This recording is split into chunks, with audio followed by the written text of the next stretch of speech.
sister. She's the lady that lets this place do all the things that it wants to do. So either talk to her or talk to me, because one of us will make it happen. Reverend Joanne. Thank you, Reverend Valentine. And thanks for all those great suggestions. We already got a few on the books that I'm going to tell you about later. So if you don't get our Facebook and you're not signed up for our email, you probably don't know that my title today is called Reaping in the Spiritual Realm. Last week we talked about planting in the spiritual realm. So this morning I just invite you to please join me as I affirm right off the bat, good morning, beautiful. Thanks for affirming that back to me. And please join me right now by just going within to that sacred, secret space within your heart that is not hindered by yesterday or tomorrow. That space of the all-knowing oneness within your heart. Just be there now. And as you breathe in and out at the right and perfect place, I'd like you to bring your awareness to the tips of your toes. And run that awareness up your body to the top of your head. And then move a little higher above your head, where Ernest Holmes says we are open at the top. And begin to breathe deeply and slowly from the tips of your toes to the top of your head. And open at the top to the universal consciousness. And with this next inhalation, I invite you to expand your energy all around you as if it's seeping out of your pores and creating this ball of love. And feel that energy expanding more and more to enclose the person beside you, in front of you and behind you. And just keep that in your mind's eye as every time you breathe in, you grow. And embrace these words, this affirmation, as I state them for all of us here in body, mind, and spirit. Breathing in this truth for our body, joyful, energetic body. Joyful, energetic body. And bring your awareness into your heart center as I affirm for you and me. Loving, compassionate heart.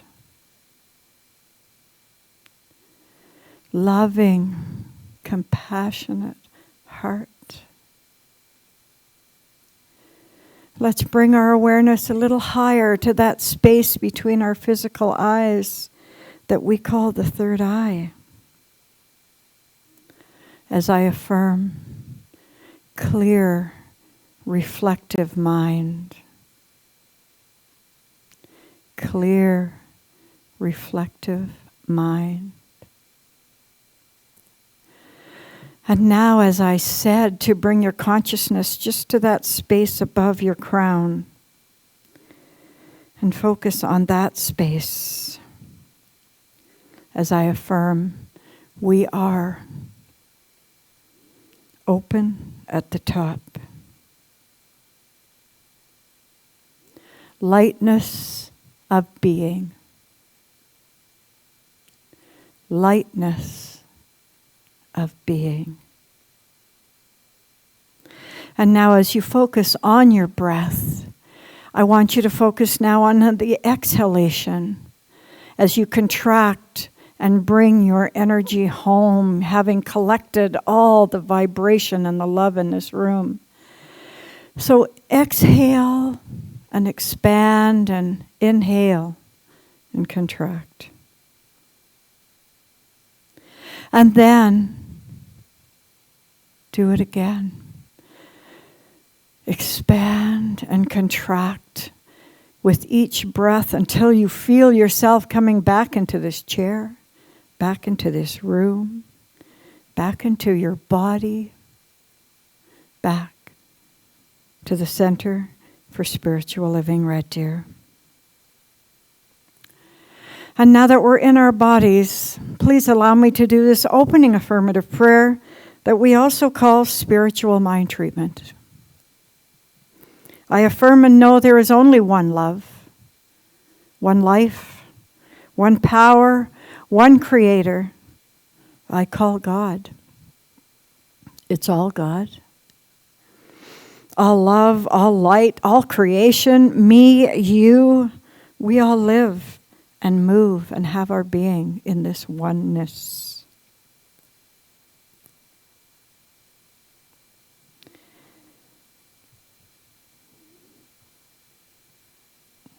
Today's the day that we delve a little deeper into the seeds of consciousness that have been planted from spiritual awareness and from our consciousness.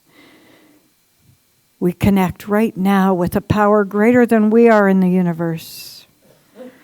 We've planted the seeds in the soil of consciousness.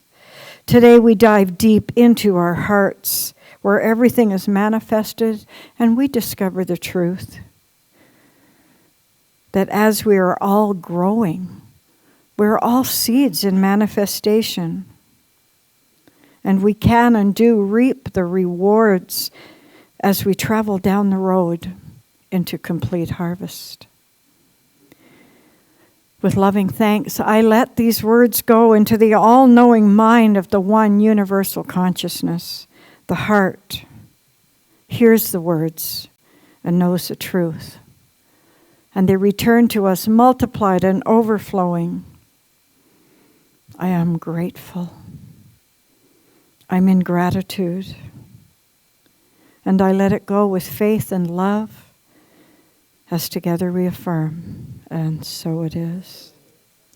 Let us take this moment of quietness to bring into our hearts and minds all those in our lives, known and unknown, who need to know that they are loved, that they are a light in the world. Let us send them unconditional acceptance and renewal as we silently speak their names into our heart.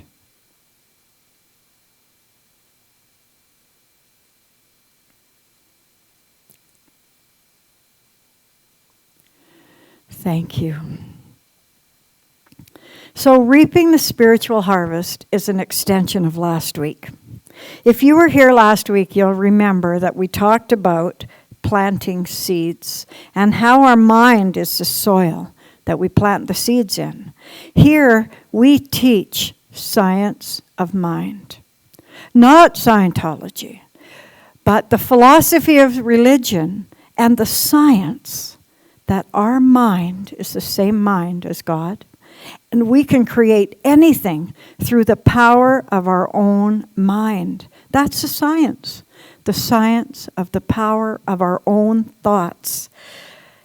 And that takes some of the angst out of it for me, because then I know that there's this power for good in the universe greater than I am, and I can use it because I already am it. So we talked about planting the seeds, and last week I handed out package of seeds. And you know, it's really imperative that we know what we value before we plant seeds. We have to plant seeds that are in congruency with our beliefs, our values. And even in this environment, we all have different values. Mine is honesty and joy. Other people have different values. So before you start planting seeds, I want to know, what do you value? But I want you to also think about that package of seeds I gave you. And if you didn't get any last week, just think of any package of seeds at home. It's that time of year and everybody has one. Do you know that you know what you're going to get because the picture's on the outside of those seeds?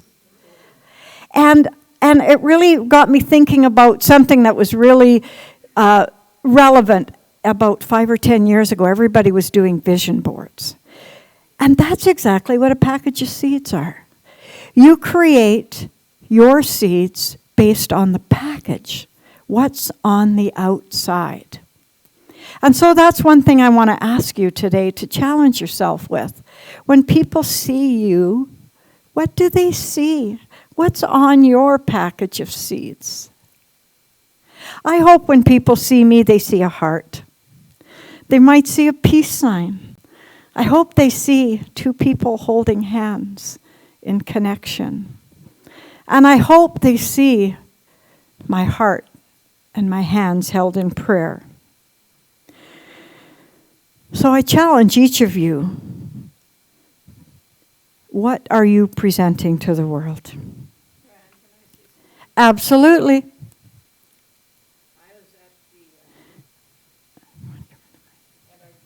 Hang on. Because we're recording it, Reverend Gail, I want the whole world to hear what you're going to say. You don't have to stand up. This is Reverend Gail, by the way. Okay. Not everybody knows that we have a business which sells seeds. It's on. You just got to talk into it. Not everybody knows that we have a business that sells seeds, plants, anything that has to do with the ground, the soil, on and on and on. So yesterday I was at the greenhouse and I was sitting in the car waiting for somebody. Somebody come by and they said, didn't know me, and they said, "Why are you there? Why are you sitting in this car?" I said, "Because I feel like it."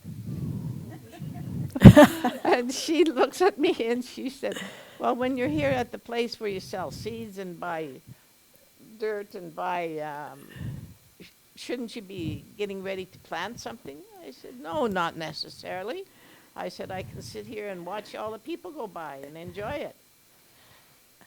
So we went on for a while and we bittered and battered back and forth and back and forth. And finally, I said to her, "Go and enjoy your time in the greenhouse, enjoy your time with plants, enjoy your time with God."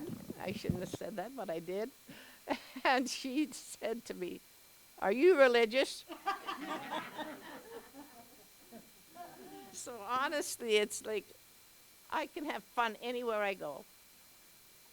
I'm so glad that I went to the greenhouse because I wasn't going to go. The reason I went was because my brother was out for a day, just a day, and he's from Manitoba. So I went, I enjoyed, and I reaped my harvest. Thank you, Reverend Gail. What a testament to the power of the package of seeds. And I wanted to also, every time I'm writing, I'm thinking, well, what about this or what about that? And I was thinking, if you wear yourself on the outside on your package of seeds, that's a double-edged sword. Does it make you vulnerable? Or I'm thinking of people that have on the outside of their seed package is not who they are on the inside. I know you all know people that are walking around with this big smile, and so you say to them, "How are you?" And what comes out of their mouth is anything but happy. So I challenge those people too, is be authentic. We don't have to smile all the time. And the other side too, if you see somebody that's sitting solemn and you think they might be sad, but they might not be, and you ask them, "How are you?" "I'm fantastic. I had the most amazing day." So it is a double-edged sword. What is on the outside of your package? And that's the other thing I wanted to tell you is it's okay what you wear on the outside today is going to be different than what you wear on the outside tomorrow. So while we're talking about that, I want you to just close your eyes right now. And If you were a package of seeds, what would it look like? Maybe you have a special flower. What do you think people see when they look at you?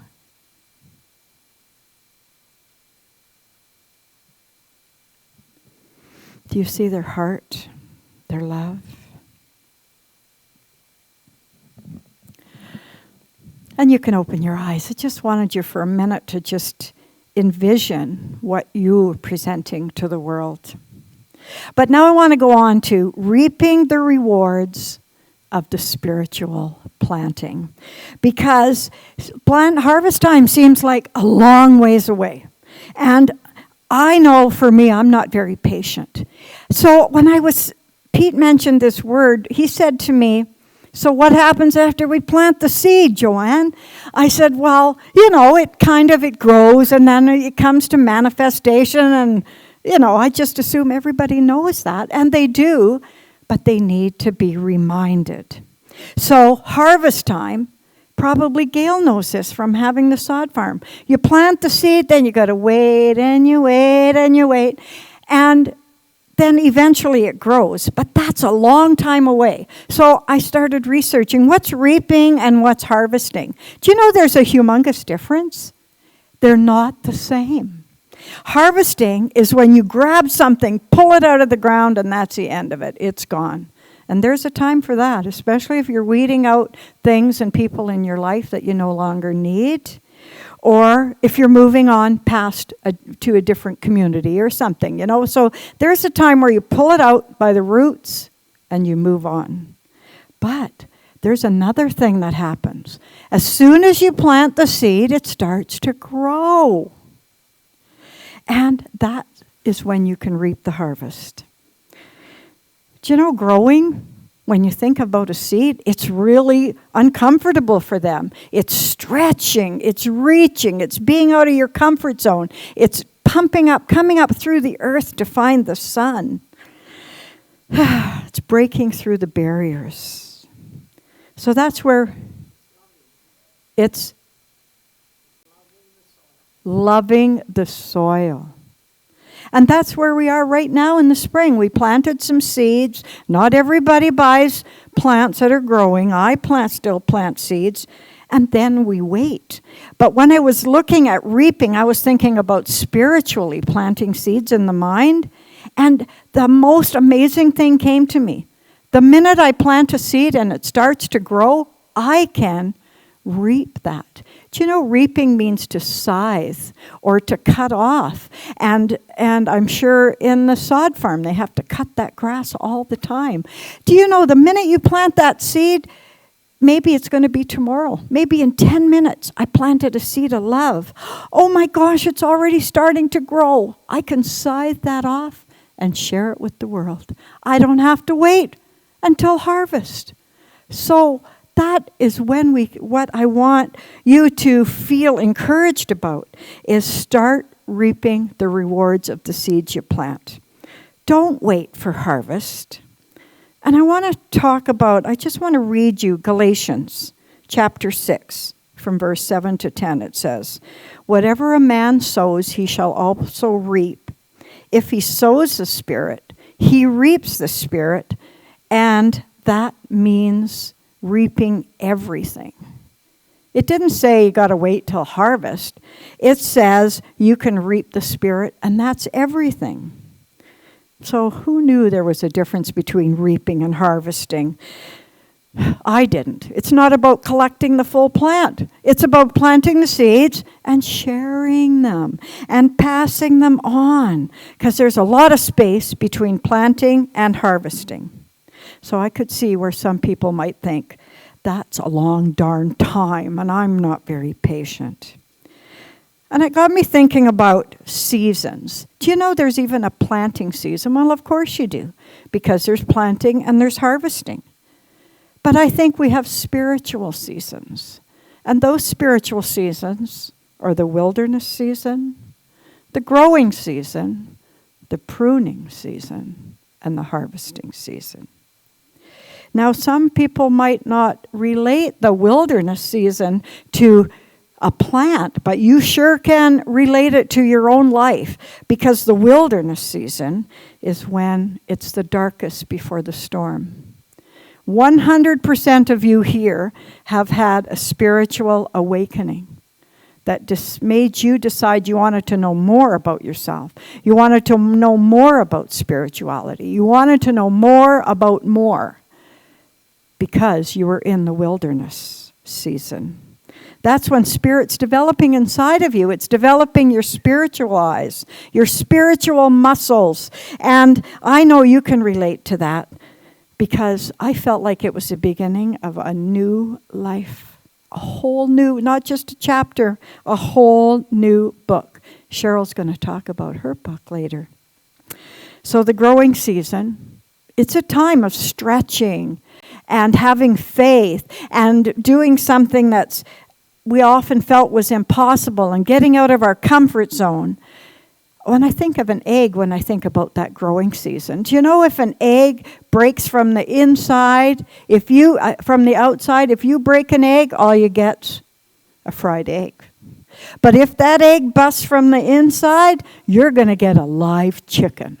So do you want it fried or do you want it live? Because it's alive if you do it yourself. So that's the growing season, is knowing that you have to do it. You have to come from the inside out.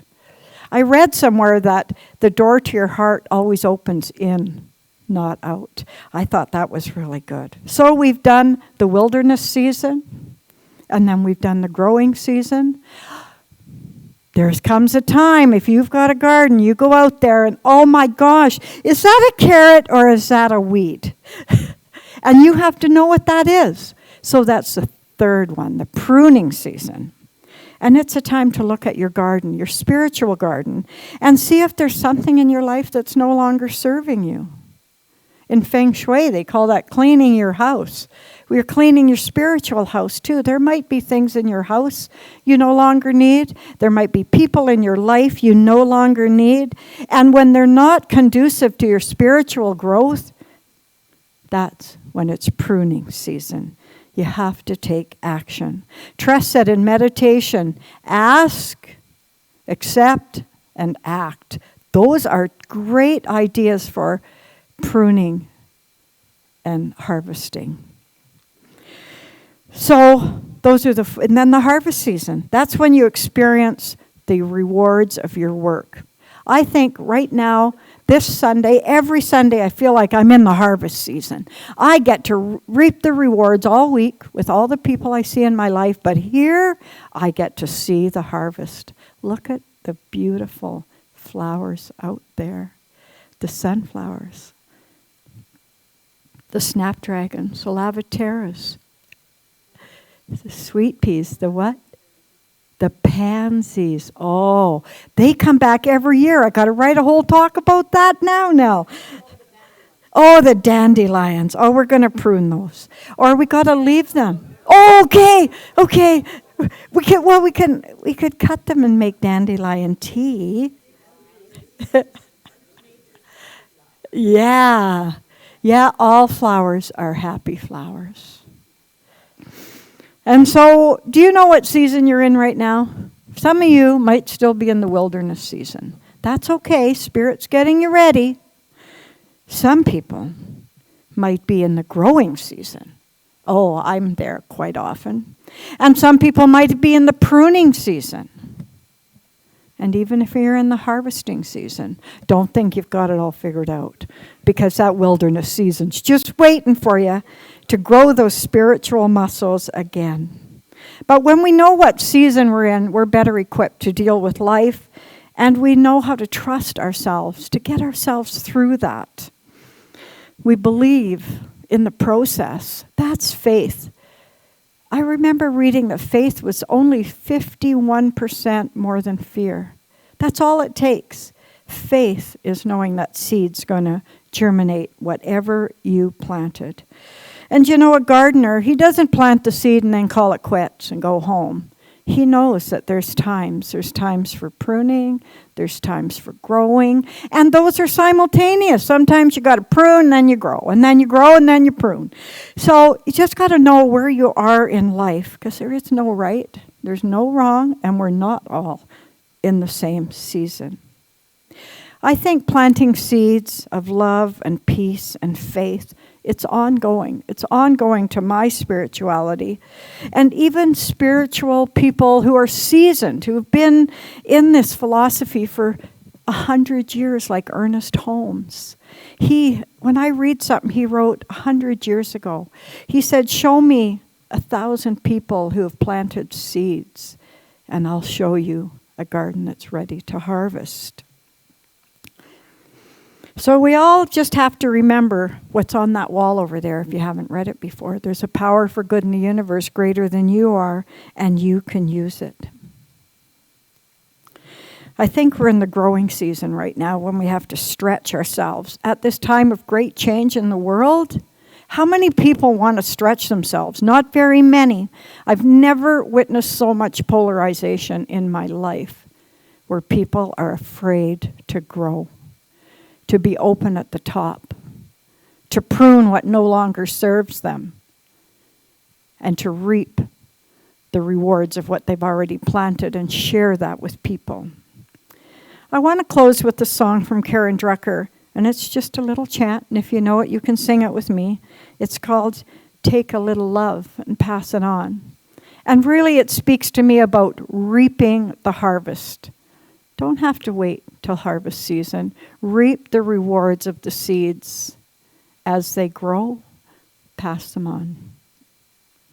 And it goes, take a little love and pass it on. Take a little love and pass it on. And before you know it, the world is gonna show it if you take a little love and pass it on. Take a little peace and pass it on. Take a little peace and pass it on. And before you know it, the world is gonna show it if you take a little peace and pass it on.